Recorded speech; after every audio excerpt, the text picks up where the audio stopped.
Hey, welcome to my channel. I hope you enjoy tonight's stories. Here we venture into the dark web, peeling back layers of mystery and terror to reveal tales that were never meant to be told. Leave a like and subscribe for more dark web scary stories.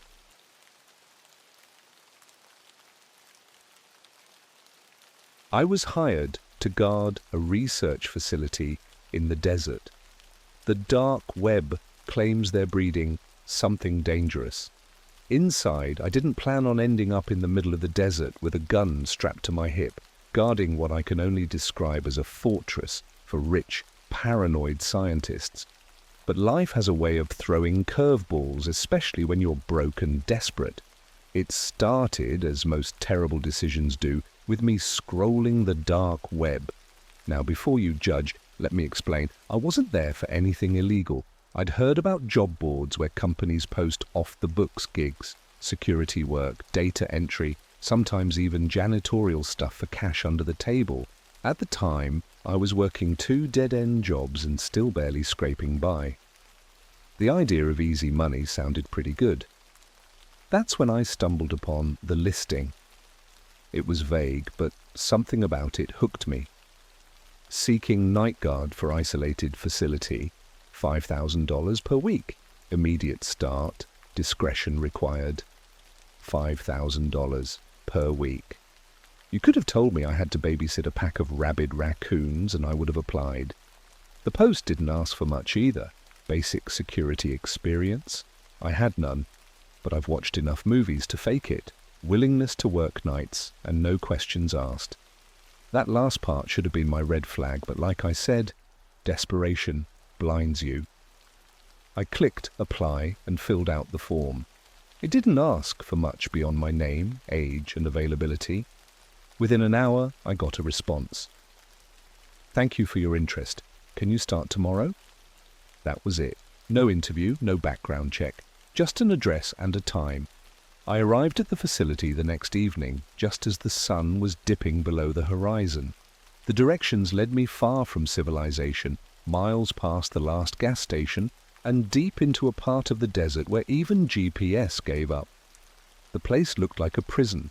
Tall concrete walls topped with barbed wire, cameras perched on every corner, and a single metal gate with a keypad. I sat in my car, staring at the gate, debating whether I should just turn around. Something about the whole setup screamed, "You'll disappear, and no one will ever find your body." But before I could chicken out, the gate buzzed and began to slide open. A voice crackled over a nearby speaker. "Drive in and park by the main building." I did as I was told, pulling up to a squat, windowless structure in the center of the compound. A man in a black uniform was waiting for me. He didn't introduce himself, just handed me a badge, a flashlight, and a Glock. "You're on from midnight to 6 a.m. Stick to the perimeter, check the cameras in the control room, and don't go inside the restricted zones. If you hear anything unusual, radio it in. Got it?" Yeah, I said, trying not to sound as clueless as I felt. "What kind of unusual stuff should I expect?" The man smirked, but it didn't reach his eyes. "You'll know it when you see it." The first night was uneventful, boring even. I did laps around the perimeter, flashlight in hand, listening to the desert wind howl through the fence.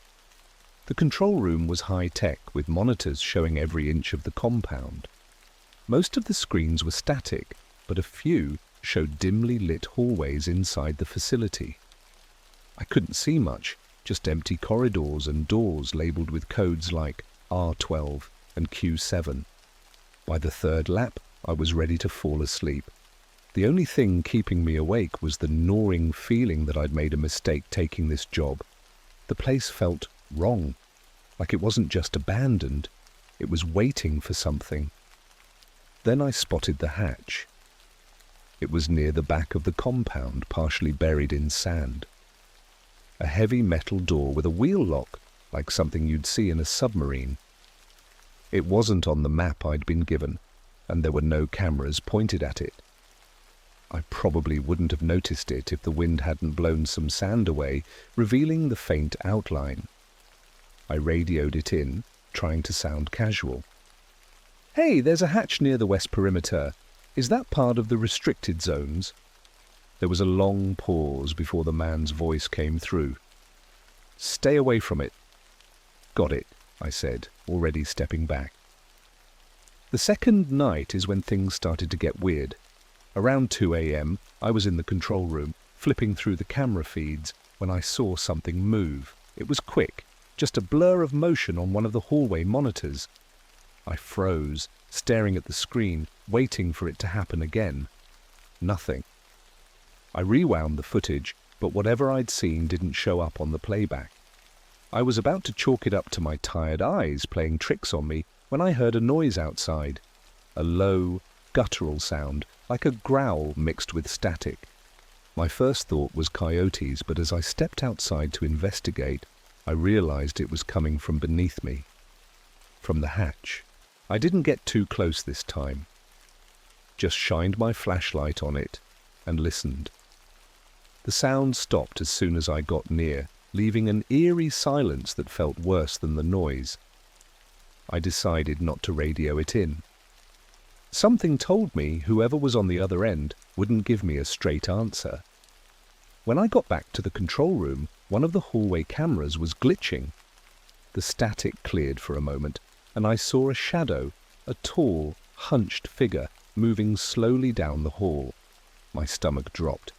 I grabbed the radio. "Hey, I think there's someone inside the facility." Another long pause. Then, "Stay at your post." "What do you mean, stay at my post? There's someone in there." The radio crackled, and the man's voice came through again, colder this time. "Do not leave the control room." I didn't know what to say. My hands were shaking as I put the radio down. I stared at the screen, watching the shadow move deeper into the facility, disappearing into one of the restricted zones.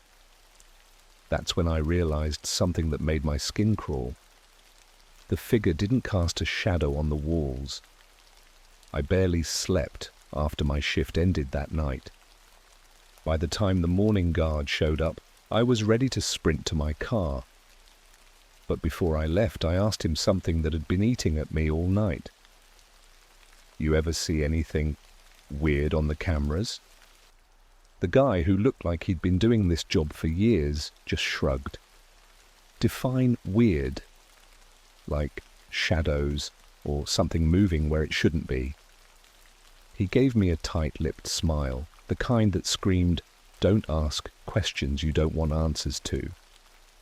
If you're smart, you'll just do your job and cash your check."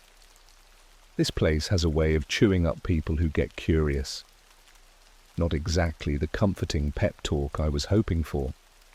That night, as I drove back to the facility, I couldn't shake the memory of that figure on the screen. I tried to convince myself it was a glitch, some kind of interference in the feed, but deep down, I knew better. Glitches don't move with purpose. Glitches don't make your stomach twist like something staring back at you. When I arrived, the guy who handed me the badge and Glock the first night was waiting by the gate. His face was harder to read this time, like he was trying not to show something. Pity, maybe? Fear? "Got a new rule for you," he said, as I stepped out of the car. "Stay away from the restricted zones. Don't even look at the doors." "I wasn't planning on going inside," I said, trying to sound casual. He nodded, but didn't say anything else. As I walked past him, I felt his eyes linger on me, like he was waiting for me to run or quit. I almost did. The shift started slow. Too slow. The kind of quiet that makes you feel like the world's holding its breath. I did my usual rounds, flashlight bouncing off the sand and concrete, but every shadow felt heavier, like it wasn't just a lack of light, it was something waiting to step forward. Around 1 a.m., I headed back to the control room. The monitors flickered as I sat down, and for a moment, all the feeds cut to static. I froze, staring at the screens, waiting for them to come back. When they did, something was different. The camera showing the hallway where I'd seen the shadow the night before was wrong. The angle was the same, the lighting identical, but the walls looked cleaner. The scuff marks and scratches I'd noticed the first night were gone, like the hallway had been replaced with a newer version of itself. I blinked, trying to convince myself it was a trick of the light. But then something moved, slowly, deliberately. It wasn't the same shadow as before. This one was smaller, about the height of a child. It stood just outside one of the restricted doors, its head tilted to the side like it was listening. My hands hovered over the keyboard, unsure if I should zoom in or change the feed. Before I could decide, the figure turned. It didn't have a face, just a smooth, pale surface where features should have been. No eyes, no mouth, just blank skin stretched over a head that wasn't quite the right shape, like someone had forgotten what humans were supposed to look like. It tilted its head the other way, as if it could see me through the camera. I lunged for the radio. There's something inside, I'm serious. It's right outside one of the restricted doors. The response came quicker this time, but it wasn't the man's voice. It was static, broken up by faint, muffled words I couldn't make out. The voice didn't sound human. It was too deep, too distorted, like it was coming from underwater. The figure on the screen twitched, jerking its head toward the camera. Then it raised a hand, long fingers, too many joints, and placed it flat against the lens. The screen went black. I scrambled out of the control room, my heart pounding so hard it felt like it might burst. I knew I should have stayed put, like they told me, but every instinct in my body was screaming to get outside, to put as much distance as possible between me and whatever that thing was. The moment I stepped outside, I realized the air felt off. It wasn't just the cold bite of the desert night. It was thick, like the atmosphere itself was pressing down on me. The wind had stopped, and the silence was suffocating. I decided to do a quick lap around the perimeter, convincing myself that fresh air and movement might calm me down. That's when I heard it, a soft, rhythmic tapping. It was faint at first, like fingers drumming on glass. I stopped, shining my flashlight toward the sound. It was coming from the hatch. The tapping grew louder, more insistent, until it sounded like someone was pounding on the metal from the inside. I stepped closer, my flashlight trembling in my hand. "Hello," I called out, instantly regretting it. My voice sounded small, swallowed up by the desert. The pounding stopped. Then came a voice, low and strained, like whoever was speaking hadn't used their vocal cords in years. "Help me." It wasn't a scream or a plea. It was barely a whisper, but it was enough to make every hair on my body stand on end. I didn't respond. I couldn't. My feet felt rooted to the ground, my mind racing with the impossible implications of what I'd just heard. Before I could decide whether to run or investigate, the voice spoke again, this time louder. "Help me, please." It didn't sound right. There was something mechanical about it, like the words were being played through a broken speaker. I backed away, my flashlight fixed on the hatch, when the voice changed. It wasn't pleading anymore. It was laughing. The sound was hollow and wet, like it was coming from deep within the earth. My flashlight flickered, and in the split second of darkness I swore I saw something, a pair of eyes, glowing faintly in the shadows, watching me from the cracks around the hatch. I ran. When I got back to the control room, the monitors were glitching again, but one feed had stabilized. It showed the hallway with the restricted doors. All of them were wide open, and something was standing in the center of the frame, staring directly at the camera. Its head twitched violently to the side, and I realized with a sinking feeling that it wasn't looking at the camera anymore. It was looking at me. I didn't sleep after that. I couldn't. Every time I closed my eyes, I saw the thing in the hallway, its head jerking in impossible angles, its eyeless gaze locked onto mine through the monitor. I kept replaying the voice from the hatch in my mind too, the way it shifted from begging to laughing, like it knew I wouldn't get out of this in one piece. When my shift ended at dawn, I didn't wait for the day guard. I bolted to my car and peeled out of the compound, leaving a cloud of dust in my wake. I told myself I wouldn't go back, that I didn't care about the money anymore. Whatever they were doing out there, it was wrong. Dangerous. But as I drove further away, my phone buzzed. It was a message from a number I didn't recognize. "We noticed you left without debriefing. Return for your next shift or the consequences will be severe." The blood drained from my face. The message wasn't a suggestion, it was a threat. I thought about blocking the number, but before I could, another message came through. $10,000 for tonight's shift, bonus for loyalty. That shut me up fast. 10 grand for one night? It felt like a bribe and a warning. I was starting to think the money wasn't for my work, it was for my silence. When I arrived for my next shift, the man who'd handed me the gun on the first night was gone. In his place was a woman I hadn't seen before. She looked out of place, clean, polished, and too calm for someone standing in the middle of a desert death trap. She handed me a new badge and didn't bother with pleasantries. "There have been some unusual events," she said, her tone clinical, like she was reading off a report. "Your job is the same. Stay outside the restricted areas. Do not engage with anything you see or hear. Is that clear?" I nodded, trying not to let her see how much my hands were shaking. She stepped closer, lowering her voice. "If you value your life, don't make us regret hiring you." And just like that, she walked off, leaving me alone with my thoughts and a growing sense of dread. The night started quietly again. Too quietly. The desert winds were gone, leaving the air unnervingly still. As I made my first round, I noticed something strange. The cameras near the restricted zones were all pointed at the floor.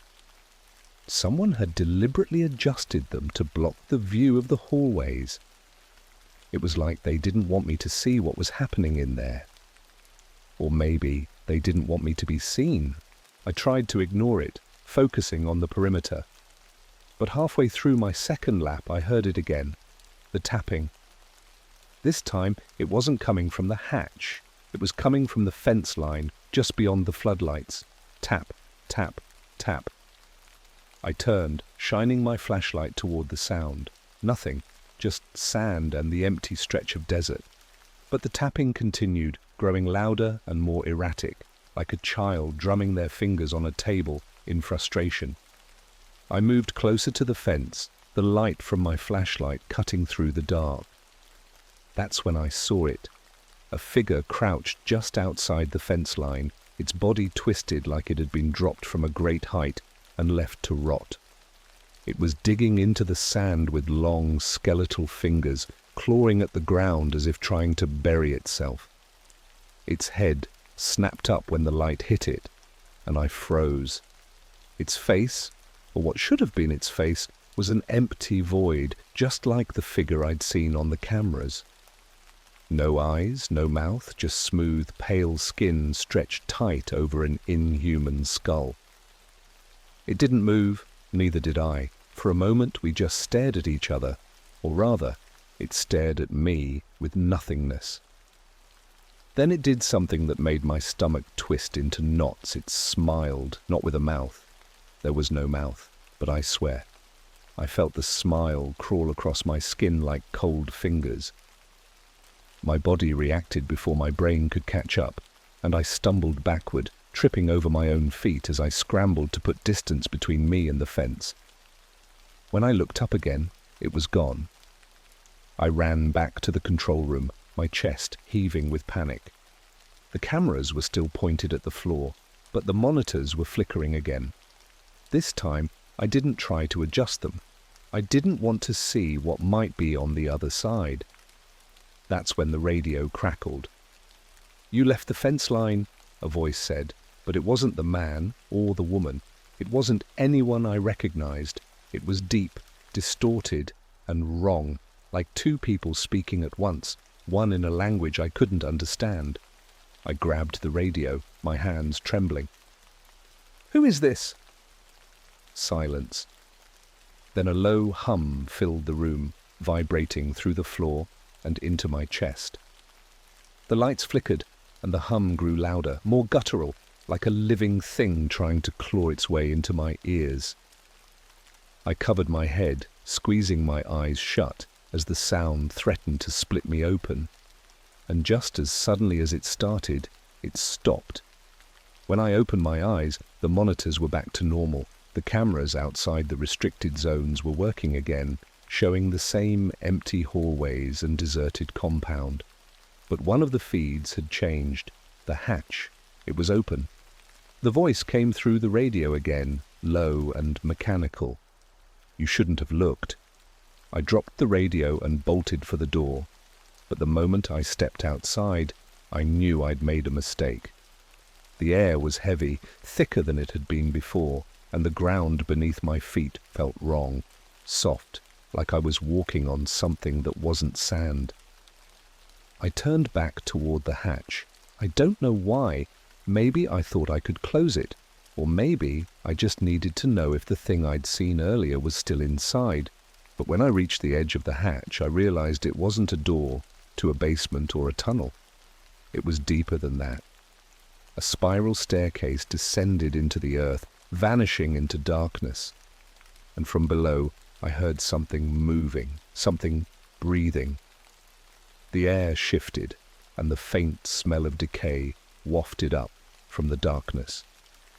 I stumbled backward, clutching my flashlight like it would protect me from whatever was down there. Then, from the bottom of the hatch, I heard a single word spoken in that same distorted voice. "Run." I don't know how long I stood there staring into that black pit. The word "run" echoed in my ears, but my body wouldn't listen. Something about the air around the hatch held me in place, like stepping away would make whatever was down there come after me faster. My flashlight flickered, the beam dimming just enough to make the shadows seem alive. And then, from the depths of the hatch, I heard the sound again, the laughter. But it wasn't just one voice this time. It was a chorus, a dozen overlapping laughs, each more distorted than the last. It wasn't human. It wasn't trying to be. The air shifted again, colder now, biting at my skin. I forced myself to move, stumbling backward until my heel caught on something solid. I turned to find a small, boxy building I hadn't noticed before. It was partially buried in the sand, blending into the desert like it had been forgotten. The door was ajar, and, against my better judgment, I stepped inside, desperate to put some kind of barrier between me and that hatch. The room was dark, except for a faint green glow coming from a monitor on the far wall. The screen flickered, displaying what looked like a live feed from the hallway cameras inside the facility. At first, I thought they were showing the same empty corridors as before, but then I noticed the movement. Shadows were gathering in the hallways. They didn't have any clear form, just shifting pools of darkness sliding across the walls and floors, defying the direction of the light. The shadows moved slowly at first, like they were searching for something. Then, one by one, they stopped and turned. They were looking at the cameras. I don't know how to explain it. Shadows shouldn't be able to look at anything, but I felt their attention shift, as if every inch of those faceless forms had locked onto me through the screen. The monitor flickered again, and the feed changed. Now it was showing the outside of the building I was in. My stomach dropped when I saw a figure standing just outside the door, a tall, angular shape, its limbs stretched unnaturally long. It didn't move, but I could feel it waiting. The door behind me creaked, I spun around, heart pounding, but the room was empty. The door was still closed. I wanted to believe it was the wind, but there hadn't been any wind since I got here. The monitor flickered a final time, and the image changed again. This time, it showed the hatch. Something was climbing out. I ran. I didn't care where I was going. I just knew I had to get as far away from the hatch, and whatever had just crawled out of it, as possible. The air seemed heavier with every step, pressing down on me like the desert itself was trying to pull me underground. My flashlight barely cut through the darkness, and every sound, every crunch of sand, every whisper of movement felt like it was coming from right behind me. By the time I reached the control room, I was drenched in sweat, my chest heaving like I'd been running for hours. I slammed the door shut and locked it, leaning against it as I tried to catch my breath. The monitors were all blank now, their screens glowing faintly in the dark, except for one. The camera feed from the hatch was still live, showing the spiral staircase descending into the earth. Something was standing at the top of the stairs, half hidden in shadow. Its shape was impossible to describe, too many limbs all bending at angles that didn't make sense. But the worst part was its face. It didn't have one. Just like the figure I'd seen at the fence, its head was a blank slate of pale, stretched skin. But this time, I knew it wasn't looking at the camera. It was looking at me. The lights in the control room flickered, and I realized I wasn't alone. The shadows on the walls were moving, shifting toward me like ink spreading through water. I backed into the desk, my hand fumbling for the radio. I didn't know what I was going to say, but I had to do something. Before I could speak, the shadows stopped. For a moment, the room was deathly silent. Then the voice came back. "You shouldn't have stayed." It wasn't coming from the radio this time. It was coming from the shadows themselves, the words vibrating through the air like they were alive. The shadows shifted again, pooling together in the center of the room, rising up to form a shape, vague and featureless, but undeniably watching me. I wanted to run, but my legs wouldn't move. The figure tilted its head, the motion slow and deliberate, and for a moment I thought it was going to speak again. Instead, it lunged. I don't remember how I got out of the control room. One moment I was frozen in place, staring at the impossible thing in front of me. The next I was outside, running toward my car with the shadows nipping at my heels. When I reached the vehicle, I yanked the door open and dove inside, slamming it shut behind me. The air inside felt suffocating, thick with the same oppressive weight I'd felt near the hatch. I fumbled for the keys, my hands shaking so badly it took 3 tries to get them into the ignition. The engine roared to life and I floored it, kicking up sand as I sped toward the gate. I didn't even wait for it to open fully, just squeezed through the gap, the sound of scraping metal echoing in my ears as the car lurched forward. In the rear-view mirror, I saw the shadows spilling out of the compound, spreading across the desert like black water. At the center of them, just visible in the glow of my taillights, was the figure from the camera. It wasn't running. It didn't need to. It knew I couldn't outrun it. I didn't stop driving. I couldn't. The highway stretched endlessly ahead of me, and every mile felt like it wasn't enough to put distance between me and the compound. The shadows I'd seen in my rearview mirror were gone now, swallowed by the desert night, but their presence lingered. It was like a weight pressing on my chest, an invisible reminder that whatever I'd seen wasn't done with me. The air inside the car felt wrong. Too still, too silent, as if the desert itself had followed me in. My hands were gripping the wheel so tightly my knuckles were white, but I couldn't relax. Every time my headlights swept across the barren landscape, I thought I saw movement, something darting just out of view, always too fast to make out. Then my phone buzzed. I nearly swerved off the road, my heart slamming into my ribs. It had been silent since I fled the compound, and the sudden vibration felt like a jolt of electricity. I hesitated before glancing down, the glow of the screen reflecting off the windshield. "You left something behind?" The number was the same one that had messaged me before, the one that promised the bonus. My stomach twisted, and I wanted to throw the phone out the window, but before I could, another message appeared.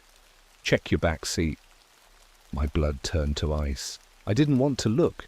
Every instinct screamed at me to keep my eyes on the road, to pretend I hadn't seen the message, but the more I tried to ignore it, the heavier the air inside the car became. I couldn't breathe. My hands were shaking so badly the wheel wobbled, and my heart felt like it might burst. Finally, I glanced in the rearview mirror. At first, I didn't see anything, just the empty back seat and the faint outline of the desert behind me. But as my eyes adjusted to the dim light, I noticed something that shouldn't have been there. A shadow. It wasn't moving, but it was there. An ink-black smear against the faint grey of the seats, darker than it should have been. It didn't make sense. My headlights were the only light source, and they were in front of me. The shadow shifted. I slammed on the brakes, the car screeching to a halt in the middle of the highway. My heart was pounding in my ears as I twisted around in my seat, flashlight in hand. I shined the beam directly at the back seat, half expecting to find something crouched there. But it was empty. The shadow was gone.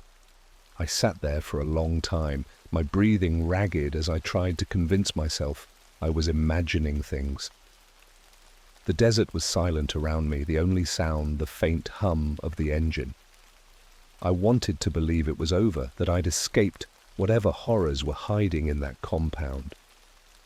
But deep down, I knew better. I forced myself to keep driving, but now every mile felt heavier than the last. The headlights seemed dimmer, barely cutting through the darkness, and the landscape outside the car began to blur together. It wasn't long before I realized I'd been driving in a straight line for hours, but nothing looked familiar. No signs, no markers, just endless sand and shadows. Then the lights flickered. It was subtle at first, a faint dimming that I tried to blame on my imagination. But the flickering grew worse until the headlights were flashing like a dying bulb. And with each flash I saw something. Figures. They were standing just beyond the edge of the road, their bodies tall and twisted, their faces featureless. At first, there was only one, then two, then a dozen. They didn't move, they didn't make a sound. They just stood there, watching me through the strobe-like flashes of the headlights. I pressed the gas harder, but the figures didn't fall behind. They stayed with me, keeping pace with the car without moving. It was like the desert itself was alive, pulling me deeper into its grasp. And then the lights went out completely. For a moment, the world was pitch black. The car's engine sputtered, and I thought I was about to be stranded in the middle of nowhere, surrounded by whatever those things were. But just as panic set in, the lights came back, brighter than before. I slammed on the brakes. The compound was in front of me. It didn't make any sense. I'd been driving away for hours, but somehow I was back where I started. The tall concrete walls loomed ahead, the gate open like it had been expecting me. The radio in the car crackled to life, the distorted voice cutting through the silence. "Welcome back." I wanted to turn around, to keep driving until I ran out of gas, but the air around me felt heavy again, pressing against my chest like a weight. I couldn't breathe, I couldn't think. The only thing I could do was drive forward, through the gate, and back into the nightmare I thought I'd escaped. The compound was different this time. The lights were brighter, but they cast long, unnatural shadows that stretched across the ground like claws. The air smelled of metal and decay, and the sound of distant laughter echoed from somewhere I couldn't pinpoint. I parked the car near the control room, my legs trembling as I stepped out. The hatch was open again, but this time something was waiting for me. It wasn't the shadowy figure I'd seen before, or the featureless creatures from the cameras. This was worse. It was tall and thin, its skin stretched tight over bones that jutted out at sharp angles. Its head was misshapen, like it had been crushed in a vice, and its eyeless face seemed to twist and ripple as it looked at me. It raised a hand, pointing toward the hatch. The message was clear. I wasn't leaving until I went down there. I don't remember walking to the hatch. One moment I was frozen in place, and the next I was standing at the edge, staring down into the abyss. The spiral staircase seemed to go on forever, disappearing into the dark. The air was thick and cold, and the faint sound of whispers drifted up from below. I took a step down. The whispers grew louder with each step, turning into a cacophony of voices. Some were laughing, others were screaming, but all of them were calling my name. By the time I reached the bottom, I could barely see. The air was so thick it felt like I was drowning, and the only light came from faint, glowing symbols carved into the walls.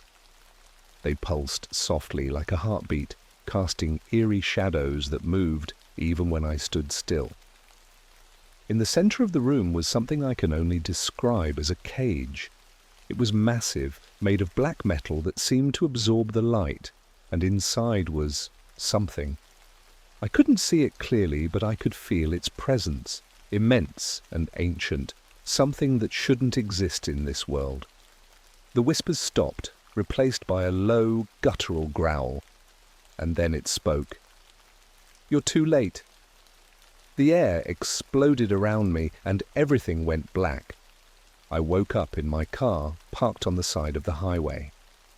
The sun was rising, painting the desert in soft hues of orange and gold. The compound was gone. The hatch was gone. But the weight in my chest remained, a constant reminder that I'd seen something I wasn't supposed to. I tried to drive home, but no matter how far I went, I couldn't escape the feeling that I'd brought something back with me, something that's still waiting, watching.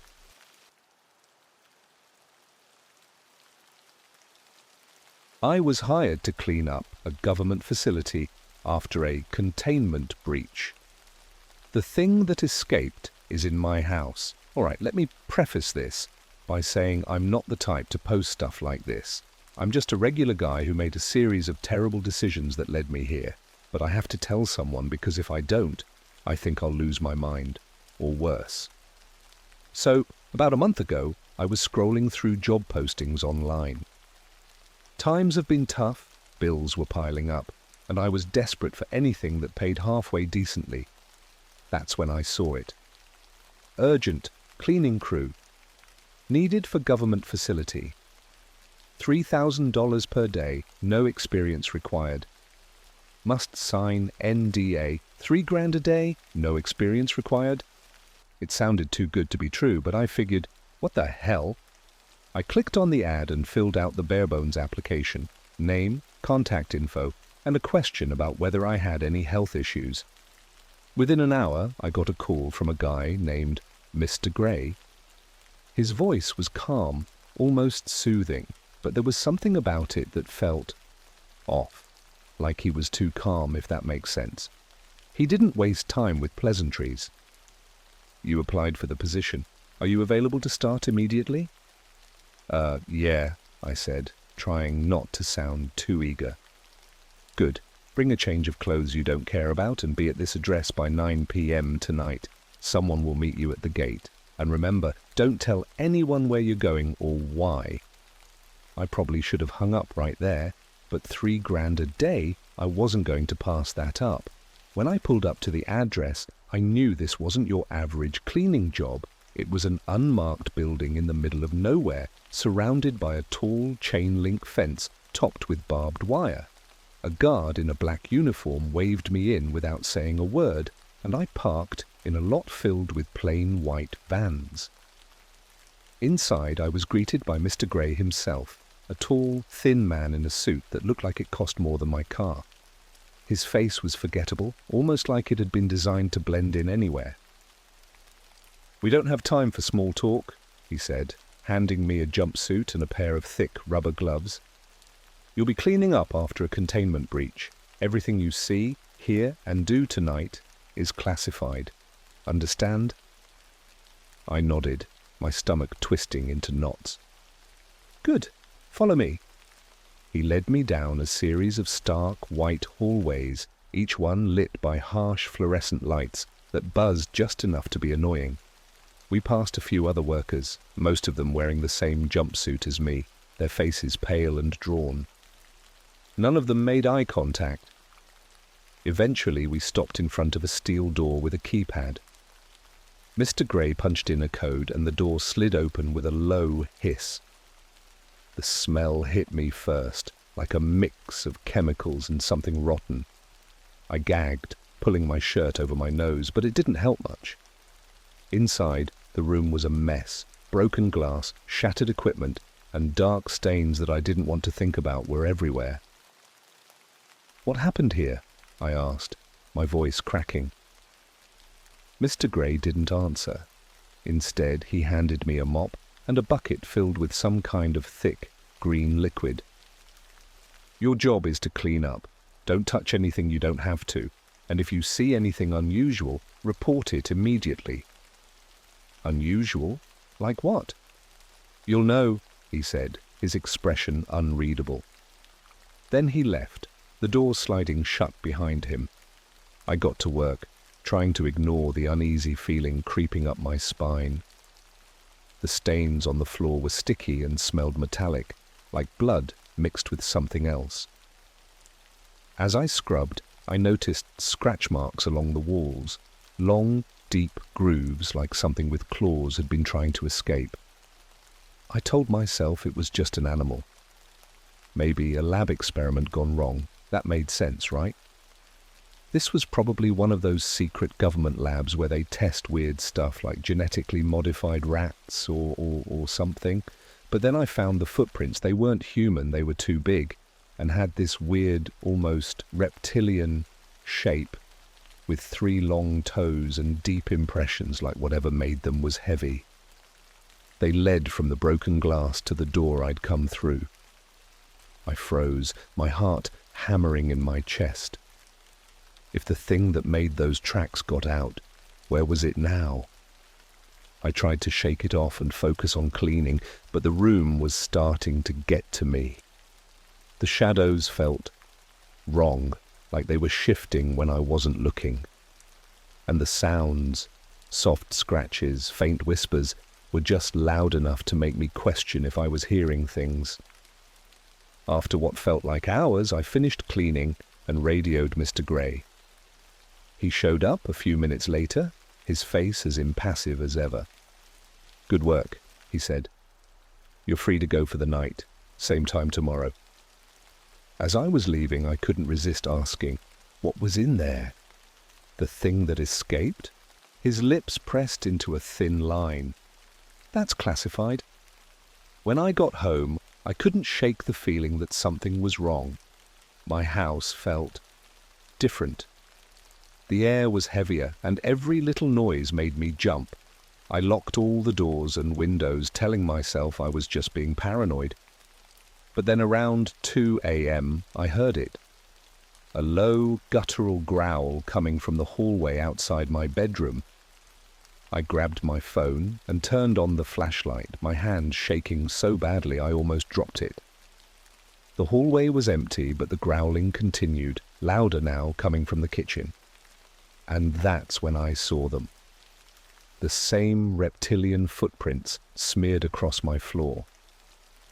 Something had followed me home. I stood frozen in the hallway, my phone's flashlight trembling in my hand.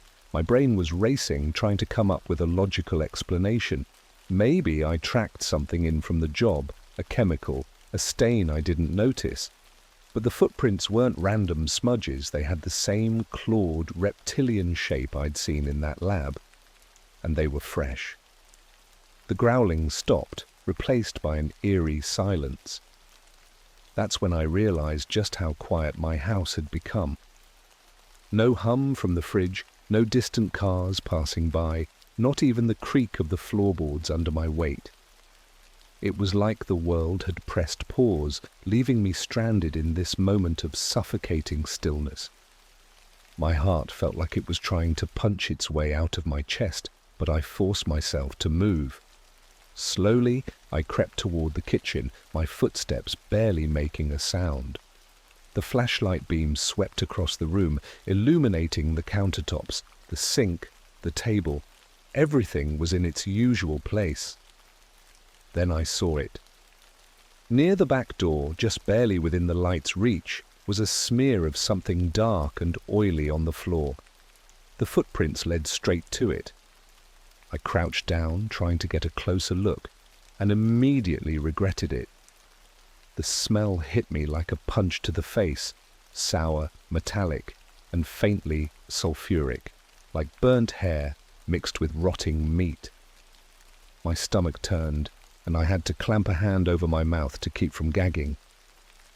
That's when I noticed the claw marks, deep grooves scratched into the wood of the doorframe, as if something had tried to force its way outside. I couldn't wrap my head around it. If this thing wanted out, why hadn't it just left? Why was it still in my house? I grabbed the biggest kitchen knife I could find and backed into the living room, keeping the flashlight trained on the hallway. My mind was spiraling, trying to piece together what was happening. Was this thing even real, or was I just losing it after the job? Maybe the chemicals in that green cleaning solution were messing with my head. But then I heard the sound, a soft, wet drip, drip, drip. It was coming from above me. I slowly tilted my head back, aiming the flashlight at the ceiling. At first, I didn't see anything, just the plain white plaster. But then the beam caught something glistening, thick, dark liquid pooling in one of the corners, dripping steadily onto the carpet. And then the corner moved. What I thought was part of the ceiling stretched, unfurling, like a shadow coming to life. It was massive, hunched over, with limbs that looked too long for its body. Its skin, or whatever passed for skin, was a sickly, mottled grey, covered in patches of what looked like scales and something slimy. Its face was the worst part. It didn't have eyes, just these deep, empty pits where they should have been. Its mouth stretched unnaturally wide, filled with jagged, uneven teeth that seemed to glint even in the dim light. I don't know if it could actually see me, but the moment the flashlight beam hit it, the thing froze. For a long, agonizing second, we just stared at each other, or at least I stared, and it faced me. Then, with a speed that shouldn't have been possible for something that size, it scrambled up the wall and into the darkness. I didn't sleep that night. I sat in the corner of the living room, knife in hand, staring at the hallway. Every creak, every groan of the house made me jump, convinced it was coming back.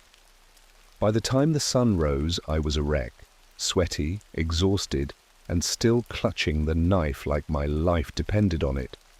But the thing didn't show itself again. When daylight finally streamed through the windows, I mustered the courage to check the house. The footprints were still there, along with the claw marks on the back door. But the puddle on the ceiling was gone, as if it had never been there. For a brief moment, I considered calling the police, but what was I supposed to say? "Hi, there's a monster in my house that followed me home from my secret government cleaning job." Yeah, that wouldn't end well. Instead, I did the only thing I could think of. I went back to work. When I showed up at the facility that night, Mr. Gray was waiting for me at the gate. His face gave nothing away, but I could tell he was watching me more closely than usual. "You're late," he said. "Yeah, sorry," I muttered, avoiding his gaze. He didn't press me, just handed me a new set of gloves and led me to another room. This one wasn't as wrecked as the last, but it had a similar smell, a mix of chemicals and decay. As I cleaned, I couldn't stop thinking about the thing in my house. What was it? How had it followed me? And more importantly, how was I supposed to get rid of it? I decided to test the waters. "Hey, Mr. Gray," I said, casually, scrubbing at a particularly stubborn stain. "What kind of stuff do you guys keep here?" He didn't even blink. "That's classified." "Right, but is it dangerous?" His eyes locked onto mine, cold and unflinching. "You signed the NDA. Focus on your work." That night, when I got home, the air in my house felt even heavier than before. It was as if the thing had been waiting for me, its presence pressing down on everything. I found more claw marks, this time on the walls of my bedroom. And the growling, it was back, deeper and louder, echoing through the house, like it was coming from everywhere at once. I don't know how I'm going to survive this, but one thing's for sure. Whatever I brought home from that facility isn't going to leave quietly. And I have a sinking feeling it's only getting started. The thing didn't waste time letting me know it was still here. That night, as soon as I stepped through the door, the entire house felt wrong. The air was thick and stale, carrying that same sickly metallic scent from the lab. The kind that clings to your nose and makes your stomach churn. The lights flickered when I hit the switch, casting long, shifting shadows that made the walls look like they were breathing. My instincts screamed at me to turn around and leave, but where would I even go? It wasn't like I could explain this to anyone. Instead, I grabbed the knife from the counter and stood there, frozen in the entryway, listening. The silence was suffocating, like the house itself was holding its breath. Then, from somewhere deep inside, I heard it again, the growling. It was low and guttural, almost like a dog's, but wrong in a way I can't put into words. It wasn't just a sound, it was a feeling like the vibrations were crawling under my skin. And this time, it wasn't coming from the hallway or the kitchen, it was coming from the basement. I don't go down to the basement often. It's one of those unfinished ones with exposed pipes, cracked cement, and more spiders than I care to think about. But now, as I stood at the top of the stairs, staring into the black void below, it felt like a portal to somewhere I didn't want to go. The growling got louder, echoing up the staircase. I gripped the knife tighter, my palms slick with sweat, and flicked on the basement light. Nothing happened. Of course, the bulb chose that moment to die. I aimed my phone's flashlight down the stairs instead. The beam barely penetrated the darkness, but it was enough to see the first few steps. They were covered in the same dark, oily smears I'd found in the kitchen, trailing downward like something had been dragged. My gut told me to slam the door and pretend I didn't see it, but I couldn't. Not with the growling getting louder, more guttural, as if whatever was down there knew I was hesitating. So I stepped down. The air in the basement was even worse than upstairs, damp and oppressive, making it hard to breathe. The flashlight's beam wavered as I moved, sweeping across the walls and floor. At first, everything looked normal. Boxes, old furniture, tools scattered on a workbench. But then I saw the pile. It was in the far corner, just barely illuminated by the light. A mound of something. At first I thought it was trash, but as I got closer, the details came into focus. Bones. Small ones, like they came from a bird, or maybe a cat. They were tangled in what looked like rotting, blackened flesh, glistening with the same oily sheen as the footprints. And on top of the pile was something even worse. A pair of deep, empty sockets staring back at me. It wasn't a skull, not exactly. It was too smooth, too elongated, and the jaw was lined with jagged teeth that looked too big for its size. I don't know if it was an animal, a person, or something in between, but one thing was clear, it didn't belong here. That's when the growling stopped. The silence was deafening. It pressed against my ears, making my head pound. For a moment I thought maybe the thing had left. Maybe I'd scared it off, or it had gotten bored. Then I felt it, a cold, wet breath against the back of my neck. I spun around, knife raised, and came face to face with it. It was bigger than I'd thought. Its limbs were unnaturally long, almost insect-like, and its head twisted at an angle that made my stomach churn. Those empty sockets locked onto me, and for a split second we were both frozen. Then it lunged. Instinct took over. I swung the knife, the blade slicing through the air and meeting resistance. The thing let out a shriek, high-pitched and inhuman, staggering back as black, tar-like liquid oozed from the wound. I didn't wait to see what it would do next. I bolted up the stairs, slamming the basement door behind me and shoving a chair under the handle. My hands were shaking so badly I could barely hold the knife, but it didn't stop. The thing slammed into the door with enough force to make the frame rattle. The chair shifted, and I threw my weight against it, praying the flimsy lock would hold. Then the banging stopped. For a long, agonizing moment, there was nothing but the sound of my own ragged breathing. I pressed my ear to the door, straining to hear any movement. And then I realized something horrifying. The growling wasn't coming from the basement anymore. It was upstairs. I don't know how it got past me. Maybe there was another way out of the basement that I didn't know about. Or maybe it had been toying with me, leading me to the basement to distract me while it moved somewhere else. Either way, it was upstairs now. I crept through the house, every nerve in my body screaming at me to run, to get out while I still could. But something kept me moving forward, some desperate, irrational hope that maybe I could still fix this. The growling grew louder as I reached the second floor. It wasn't just one sound anymore. It was layered, overlapping, like a dozen voices speaking at once, low and guttural and angry. I followed the noise to my bedroom. The door was wide open, and inside the air was thick and humid, clinging to my skin like a damp blanket. The thing was there, hunched over in the corner. But it wasn't alone. There was another one.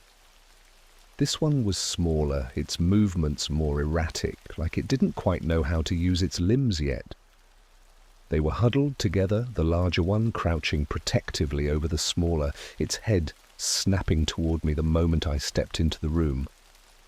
For the first time I felt something I hadn't expected. It wasn't fear, it was rage. These things had invaded my home, turned it into their playground.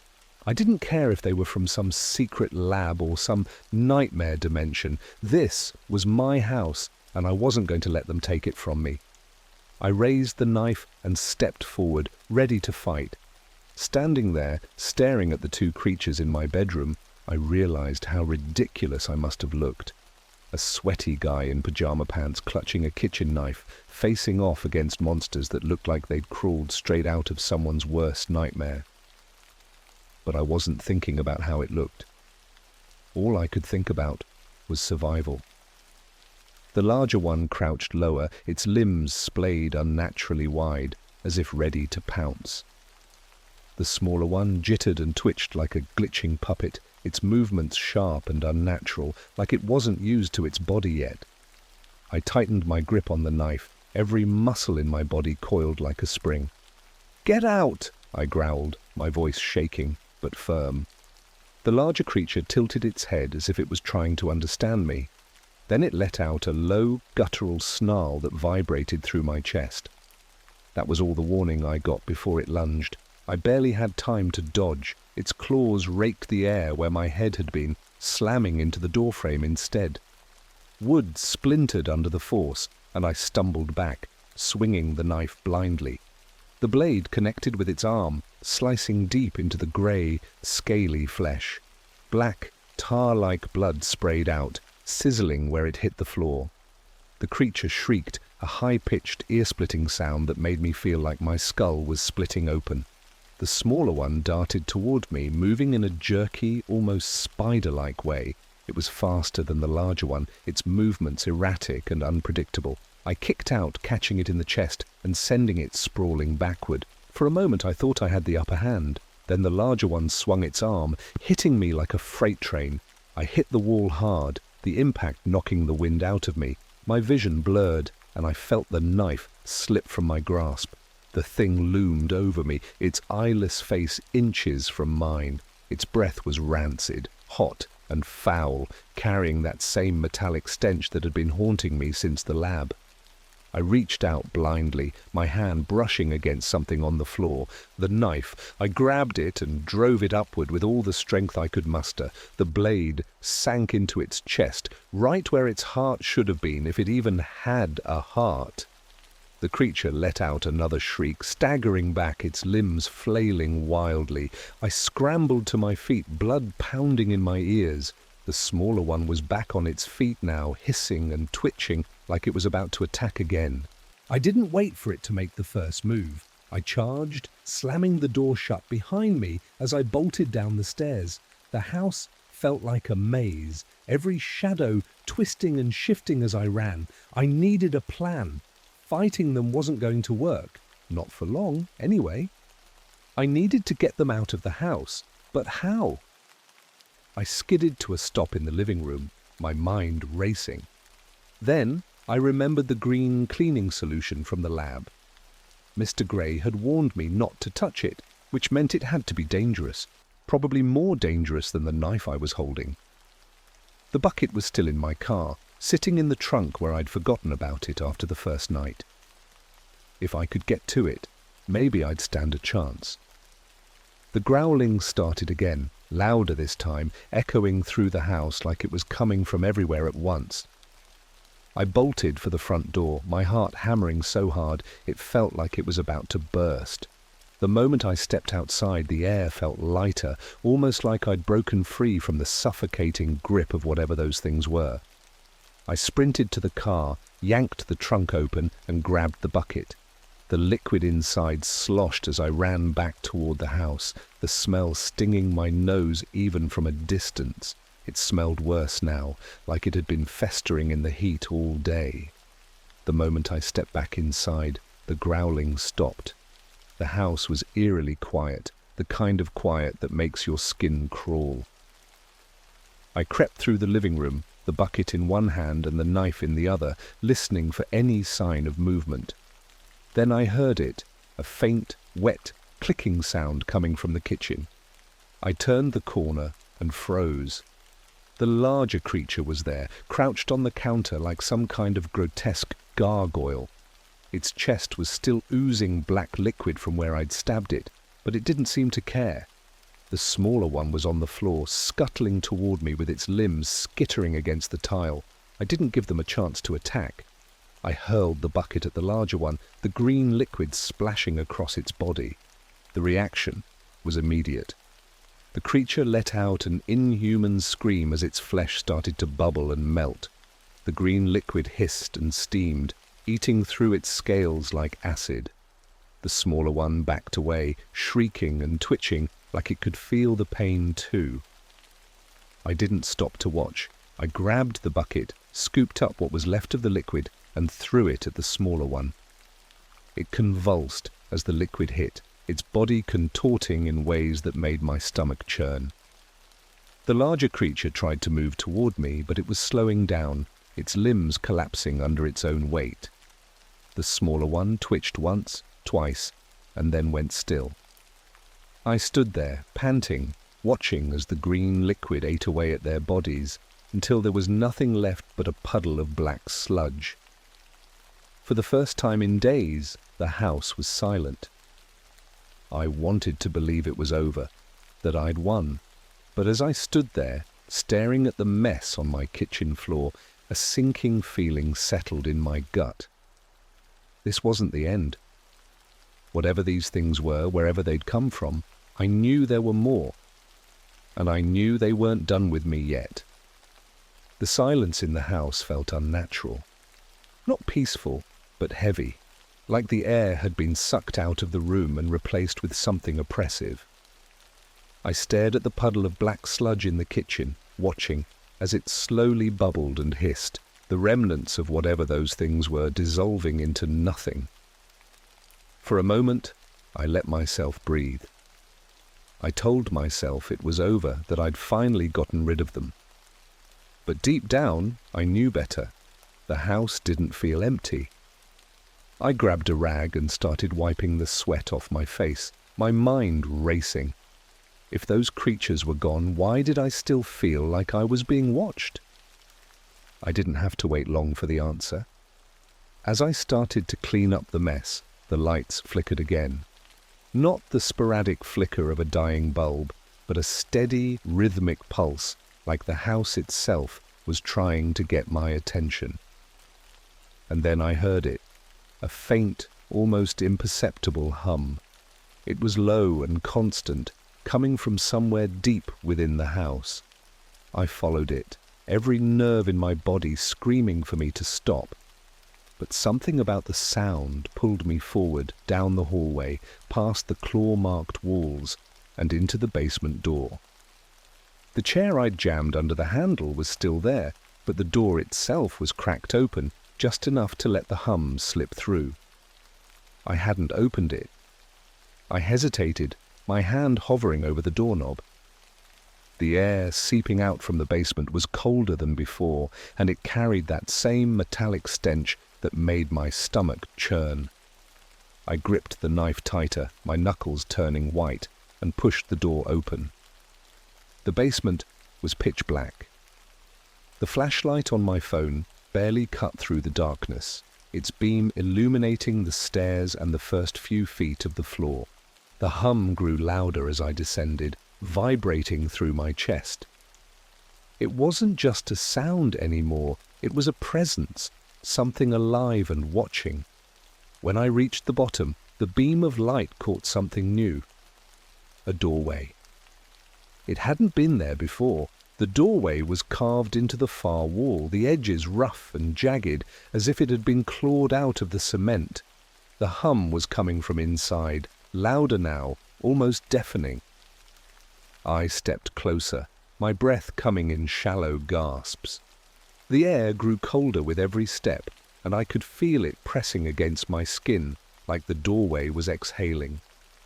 I shined the flashlight into the opening. The beam didn't reach the end. It was a tunnel, stretching far beyond the boundaries of my basement, its walls slick and glistening with the same black, oily substance that had covered the creatures.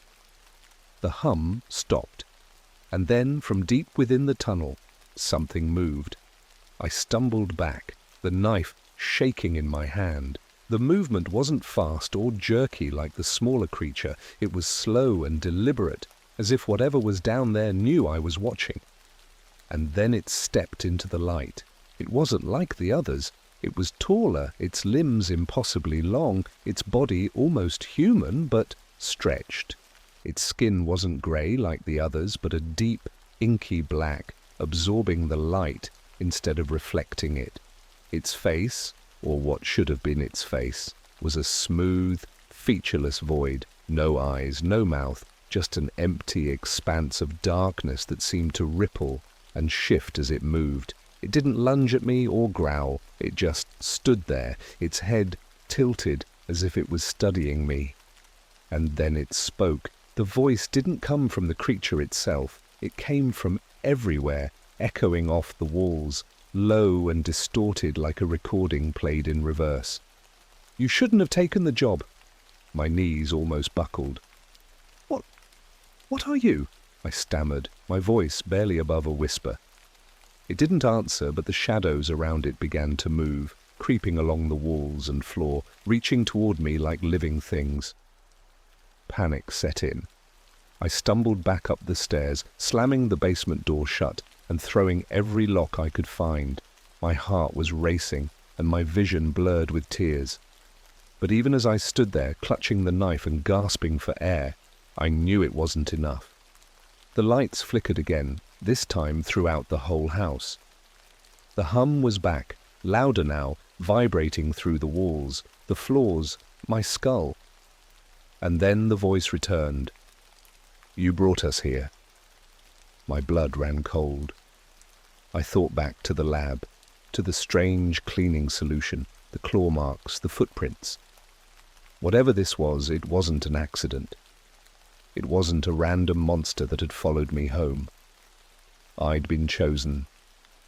I don't know how long I stood there, paralyzed by fear, before the hum stopped. The light stabilized, and for a moment, the house felt normal again. But then I heard the scratching. It was faint at first, coming from the walls, the ceiling, the floors.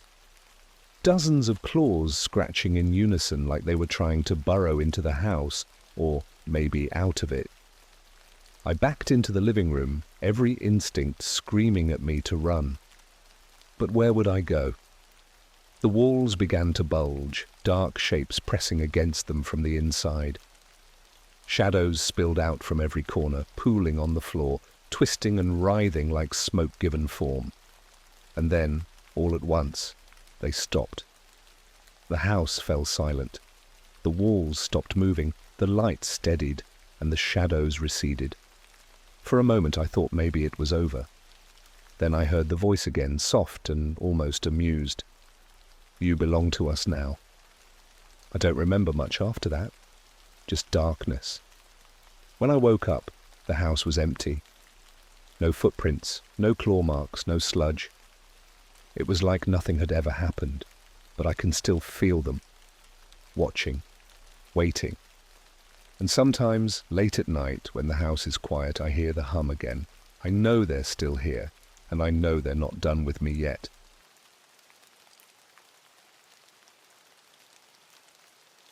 I found my medical records on a dark website for experimental subject. The files mention procedures. I don't remember. You ever have one of those nights where you're aimlessly scrolling through the internet and you stumble on something you really shouldn't? That's how this all started for me. Just another boring Tuesday night. Killing time. I wasn't even on the dark web at first. I was watching one of those YouTube rabbit hole videos about weird things found on the internet when the narrator casually mentioned a Tor browser. Now, I've heard of the dark web before, but I never thought I'd actually download the tools to access it. Curiosity, right? Famous last words. I'm not some hacker or tech genius. I barely know how to update my laptop without Googling it. But I followed a tutorial, installed the browser, and soon I was on the other side of the internet. It wasn't all that exciting at first. Mostly shady marketplaces selling counterfeit IDs and random chat rooms full of edgy teenagers pretending to be hitmen. Honestly, it was kind of underwhelming. Until I found a link titled Records of the Forgotten. The name sounded cryptic enough to pique my interest, so I clicked on it. The site loaded slower than usual, almost like it was fighting me off. When it finally appeared, it looked ancient, like something from the 90s, with blocky fonts and a black and white interface. There was no home page, no About Us section, just a search bar at the top with instructions. Enter a name. At first I thought it was a prank, but I typed my name in anyway just to see. What's the worst that could happen, right? I figured it would spit out an error message or tell me no results were found. Instead, the screen refreshed, and a single result appeared. Subject number 48,372, active. My heart sank. I don't know why it freaked me out so much at first, but seeing my name next to active sent chills down my spine. For a second, I thought it might be a coincidence. Maybe it was a random generator or someone else with the same name. But when I clicked on the file, I knew it wasn't random. There were pages and pages of detailed information. My full name, date of birth, medical history, even a list of allergies. It wasn't just basic stuff either. This file had records I didn't even remember myself, like the time I broke my arm in second grade. It included notes from doctors, copies of x-rays, and a list of medications I'd been prescribed over the years. The detail was insane, but here's where it gets weird. As I scrolled further down, I saw references to procedures I don't remember ever agreeing to. Words like cognitive adjustment number 1 and phase 2 neurological calibration popped up. There were dates listed next to these procedures, some going back years, others as recent as last month. And the thing is, I've never been in a hospital for anything like that, at least not that I recall. At the bottom of the file was a section marked Notes for Observers. I hesitated, but curiosity got the better of me. When I clicked, a small pop-up appeared with a warning. This data is for authorized personnel only. Unauthorized access will be tracked. Now, I'm not proud of this, but I panicked and clicked out of the site immediately. My hands were shaking and my mind was racing. Was this a joke? A mistake? Was I hacked?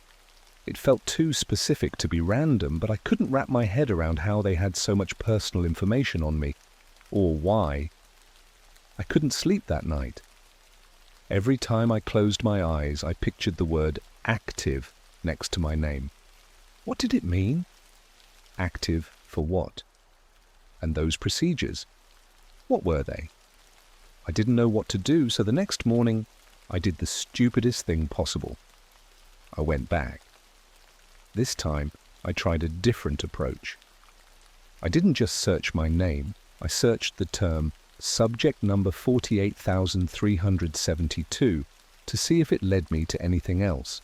Sure enough, it did. I found a message board linked to the site, buried under layers of cryptic links and codes. It looked like a forum, but the posts were written in a way I couldn't quite understand, like they were in code or some kind of medical shorthand. One thread stood out though. The title was simple: Subjects Showing Anomalies. I clicked on it, and what I saw made my stomach drop. It was a list of numbers, and mine, 48,372, was near the top. Next to it was a single line of text: Memory irregularities detected. Continue observation. Recommend reset. That's when I realized this wasn't just some stolen medical data. This was something else, something bigger, something I wasn't supposed to find. I don't know what I expected to happen next, but I sure wasn't ready for my phone to start buzzing. It was a blocked number. I stared at the screen, debating whether to answer. My hands were trembling so bad, I almost dropped the phone. When I finally picked up, there was nothing but static on the other end. No voice, no breathing, just a faint, crackling sound, like an old radio. Then, just as I was about to hang up, a voice broke through the static. You shouldn't have looked. #48,372. The call disconnected before I could even process what I'd just heard. That was 3 days ago, and I haven't been able to shake the feeling that I'm being watched ever since. My laptop's webcam is taped over now, and I've been sleeping with the lights on. Every little noise makes my heart race. And every time I close my eyes, I see that word again. Active. I don't know what I've stumbled into, but I'm starting to think it's not something I can just walk away from. I woke up yesterday to the sound of someone knocking on my front door. Not a light knock either. This was loud, insistent, like whoever was on the other side needed me to open up. I glanced at the clock. 6:13 a.m. Too early for a neighbor and way too early for a package. My stomach knotted. I crept to the peephole, heart pounding so hard I could barely hear the knocking anymore. There was no one there. I stood frozen for a moment, debating if I should even open it. It's not like I live in a bad neighborhood, but something about this didn't feel right. I unlocked the door just enough to peek outside, but all I found was a plain white envelope taped to the door. No name, no address. The knot in my stomach tightened as I pulled it off and carried it back inside. I don't know why I didn't just leave it. Something told me it would have been smarter to toss it straight into the trash, but curiosity got the better of me again. Inside the envelope was a single piece of paper, typed out in what looked like an old-school typewriter font. The message was short, just 6 words. Stop looking. This is your last warning. That's when I realized something. My house has a camera at the front door. I bolted to my laptop and pulled up the footage from the night before, scrubbing through the timeline. At first, there was nothing. Just the empty porch, dimly lit by the streetlight across the road. And then, at 6:12 a.m., the screen flickered. For about 3 seconds, the video feed cut out completely. When it came back, the envelope was already taped to my door. No one appeared on the footage. I don't know if it was the lack of sleep or just the mounting paranoia, but that was the moment I realized this wasn't just some elaborate prank. Someone, or something, was watching me, and they didn't want me digging any deeper. But here's the thing, I couldn't stop. It's like an itch in the back of your brain that won't go away. Even when every part of me was screaming to leave it alone, I kept going back to the site, trying to find answers. I didn't search for my name again. Instead, I started looking up other subject numbers from the forum. Most of them didn't lead anywhere, just dead links or error pages. But one of them, #50219, brought me to a file. The first thing I noticed was that this person's file was marked inactive. At first, I thought it was a good thing, like maybe they'd escaped, whatever this was. But when I opened the file, I realized how wrong I was. The procedures section listed treatments similar to mine: neurological calibration, cognitive adjustment, and something new: finalization. Next to that one, there was a date: April 12th, 2023. I recognized the date immediately. It was exactly 1 month ago. There was also a section of notes at the bottom, and this time they were far more detailed. The words were clinical, cold, like whoever wrote them didn't see this person as human. There was one line that stuck out to me: subject exhibited resistance to calibration and was deemed unsuitable for continuation. Termination completed. No anomalies detected post-mortem. Termination. That word hit me like a punch to the gut. They didn't mean termination of the experiment. They meant him, whoever 50219 was. They killed him. Suddenly the word active in my own file didn't feel like an abstract label anymore. It felt like a countdown. I slammed my laptop shut and sat there in silence for what felt like hours. What the hell had I got myself into? What were these experiments? Why couldn't I remember any of this? And then, as if the universe wanted to rub salt in the wound, my phone buzzed again. Blocked number. I didn't answer it this time. I couldn't. I just let it ring until it stopped, my hands gripping the edge of the table so hard my knuckles turned white. But a few seconds later, a voicemail notification popped up. I don't know why, but I listened to it. It was the same static from before, crackling and faint, but this time the voice was clearer. A man's voice, low and slow, like he was choosing every word carefully. You were chosen for a reason. Stop now, or you won't like what comes next. The voicemail cut off there. No goodbye, no threats, just silence. I've always thought of myself as a rational person. I don't believe in ghosts, conspiracy theories, or any of that. But this was something else. Someone out there knew everything about me, more than I even knew about myself. And they were making it very clear they didn't want me to dig any deeper. But the thing is, I wasn't about to stop. Because the more I thought about it, the more certain I became that these procedures weren't just experiments. They were something worse. Something designed to erase memories, change people, and, if the notes were to be believed, get rid of anyone who didn't comply. I wasn't going to let that happen to me. I didn't know who to trust, but I decided to start small. I reached out to an old friend of mine, Matt. He works in IT and knows his way around encrypted systems.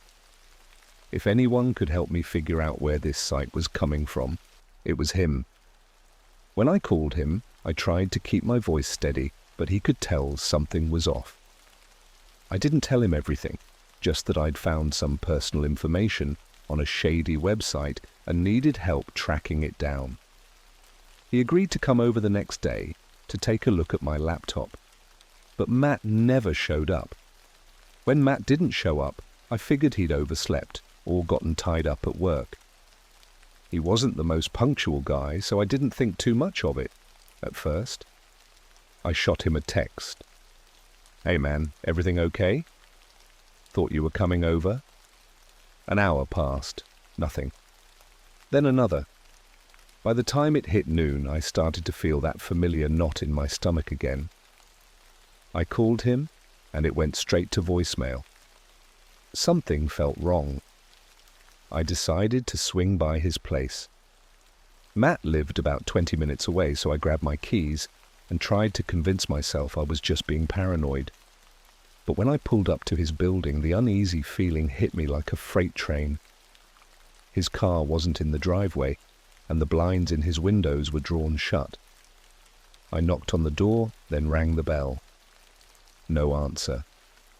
I called his phone again, and this time I swear I could hear it buzzing from inside the house. I don't know why, but the sound made my skin crawl. I stood there for what felt like an eternity, debating what to do. I didn't want to break in, who does that? But something told me Matt wasn't just out. I walked around the side of the house and found one of his windows cracked open. It was small, but I managed to force it up, just enough to slip through. The inside of his house was off. It wasn't messy, Matt was a clean freak, but it felt empty in a way that didn't make sense. His laptop was on the kitchen table, still open, and his keys were sitting on the counter, like he'd just stepped out for a minute. But he hadn't. There was a coffee cup on the table, still half full, the coffee cold.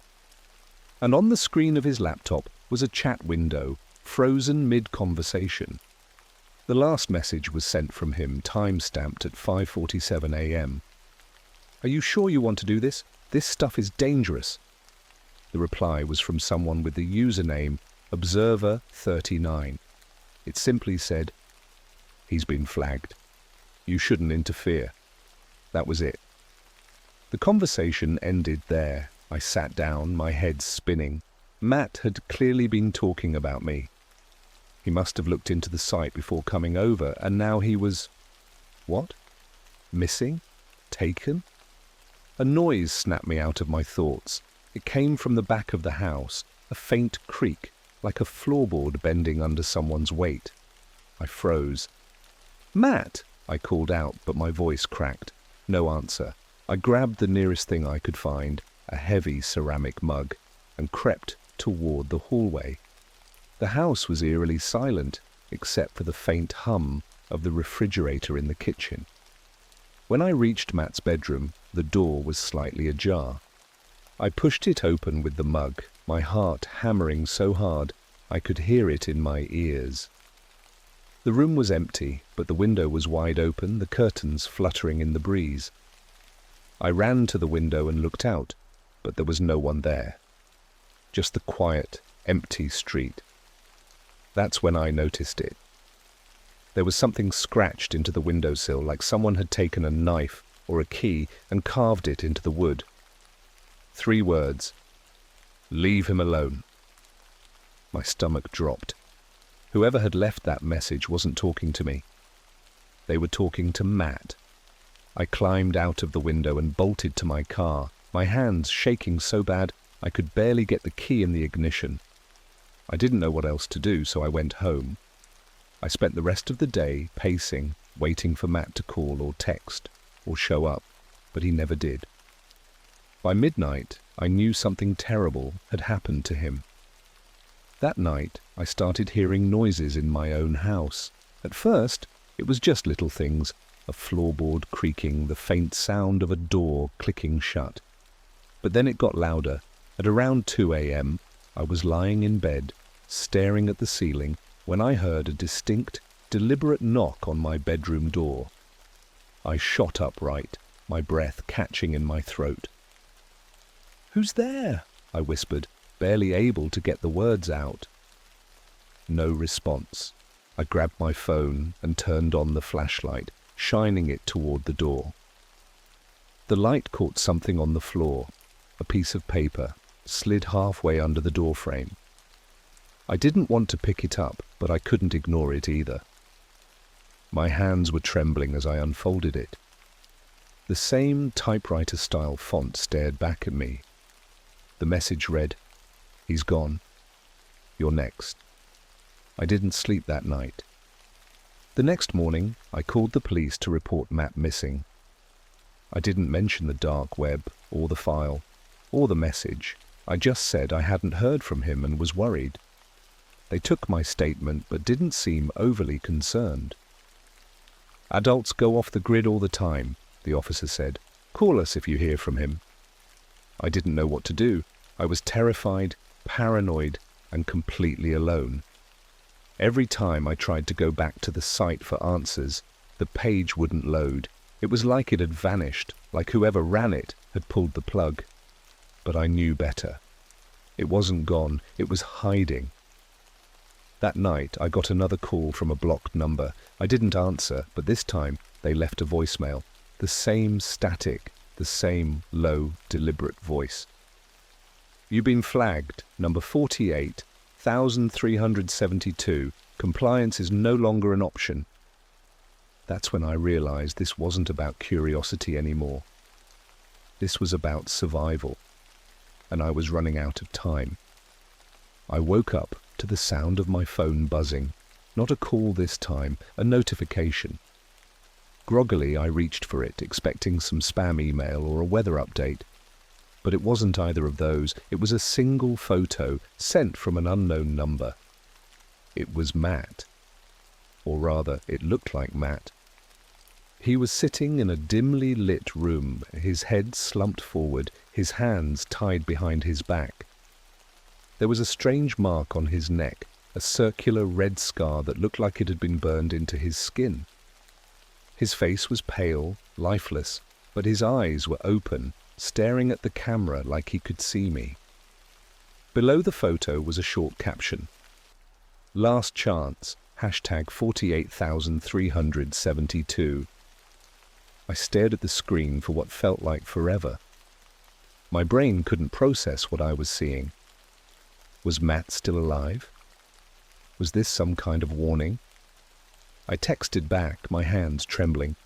"What do you want from me?" The reply came instantly. "Obedience." I didn't respond. I couldn't. My mind was spinning with questions, fear, and guilt. If I'd just left the site alone, Matt would still be here. Whatever was happening, whatever this was, it was my fault. But the worst part? Deep down, I knew it wasn't over. I decided to leave my house. Being inside felt like a trap, like I was sitting in a cage, waiting for whoever, or whatever, was after me to strike. I packed a bag with some essentials and drove aimlessly for hours, stopping only when I saw a rundown motel on the outskirts of town. It was the kind of place where the carpet smelled like mildew, and the walls were paper-thin, but at least it felt anonymous.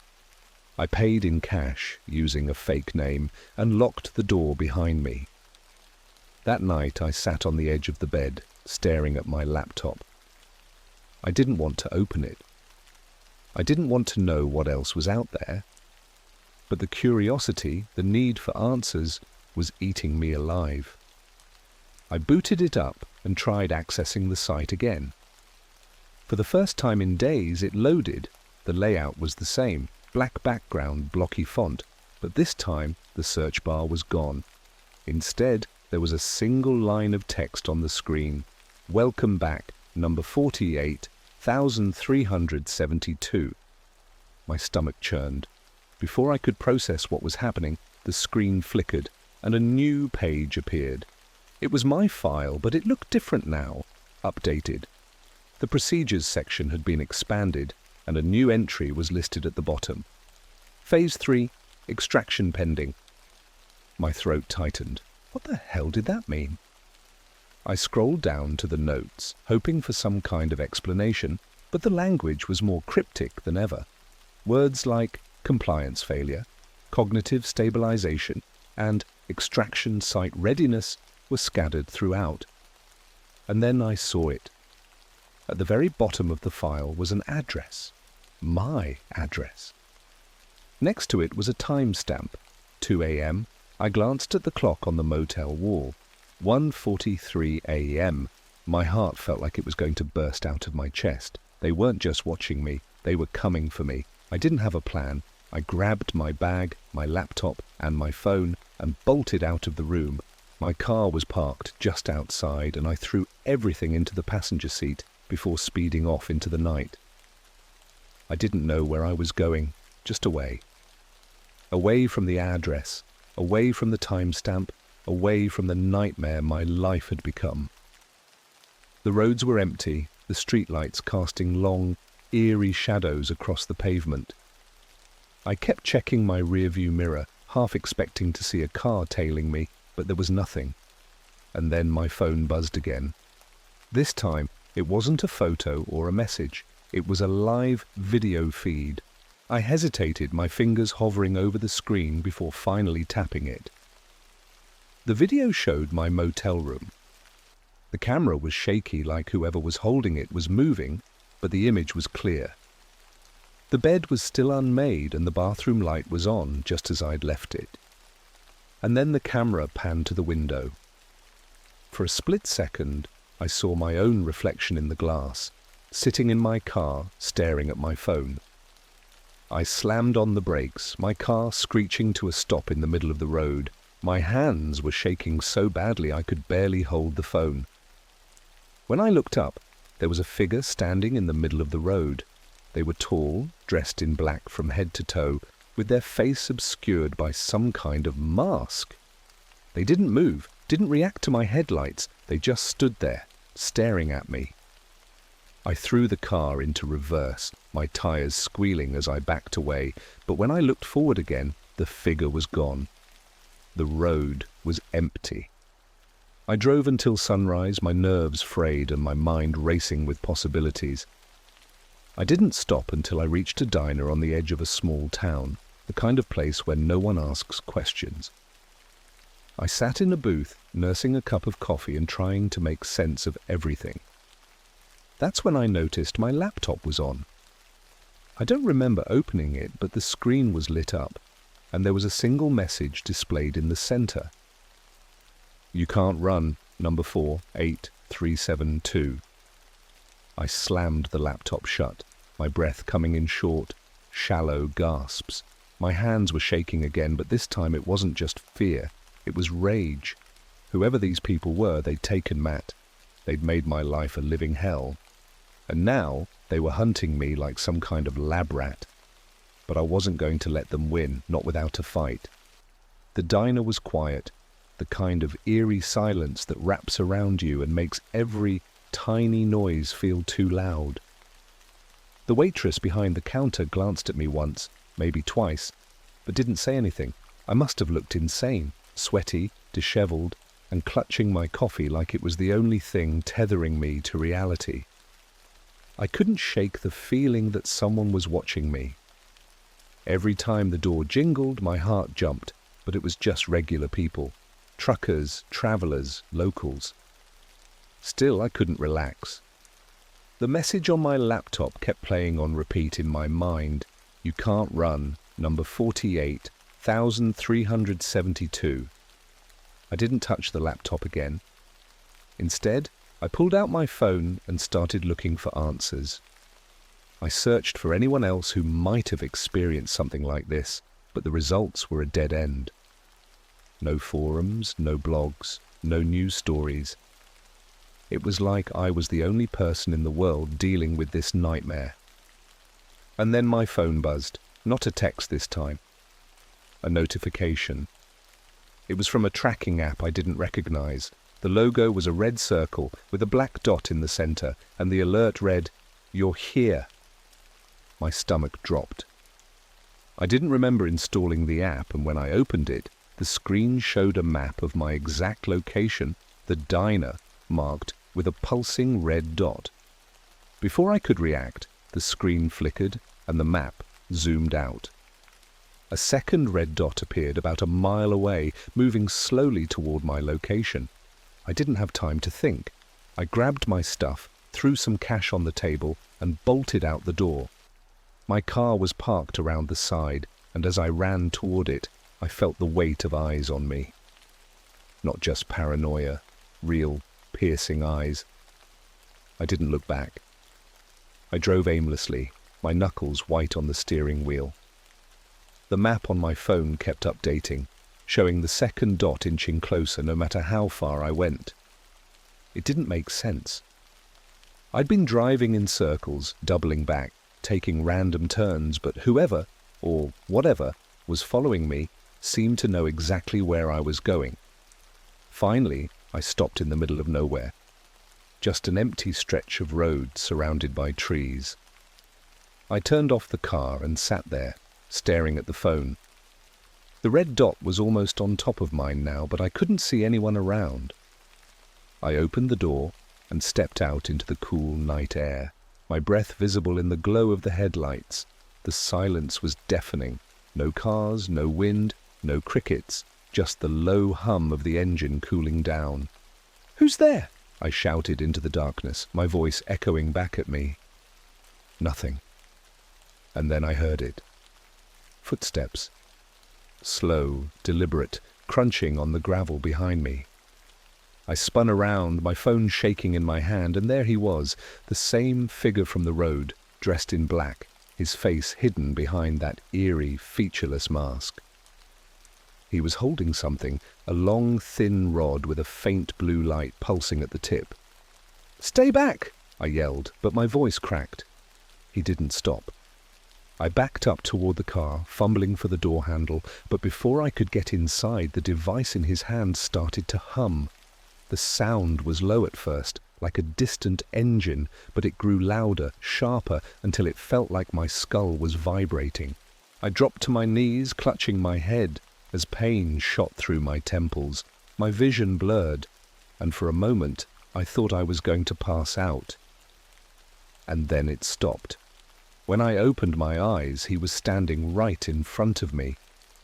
He tilted his head slightly, like he was studying me, and then he spoke.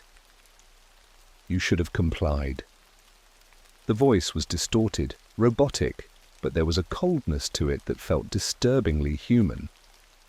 I tried to crawl backward, but my body wouldn't respond. It was like every muscle had been locked in place. He crouched down, bringing his face level with mine, and held up a small, circular device. "This will only hurt if you resist." I don't know what came over me. Fear, adrenaline, maybe pure desperation. But I lunged at him. My body was sluggish, uncoordinated, but I managed to grab the rod from his hand. The blue light flared as we struggled, and I felt a jolt of electricity shoot through my arm. Somehow I didn't let go. The hum grew louder, and I swung the rod blindly, hitting him in the side. He staggered back, and I took the chance to scramble to my feet. I didn't think. I just ran. The woods were dense, the branches clawing at my face and arms as I pushed through. I didn't know where I was going. Just away. Behind me, I could hear him crashing through the undergrowth, his footsteps heavy and unrelenting. I tripped on a root and hit the ground hard. The wind knocked out of me. My phone flew out of my hand, landing a few feet away. Before I could grab it, his shadow loomed over me. "You can't escape, number 48,372, he said, his voice calm, almost mocking. But then, something unexpected happened. A second shadow appeared, stepping out of the darkness. It was another figure, dressed the same, holding an identical rod.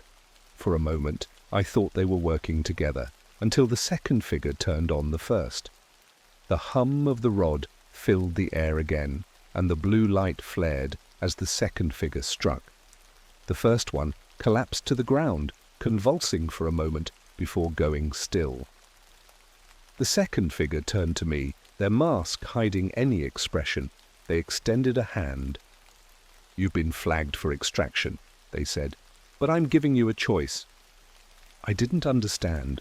My mind was spinning, and my body was screaming for me to run, but I couldn't move.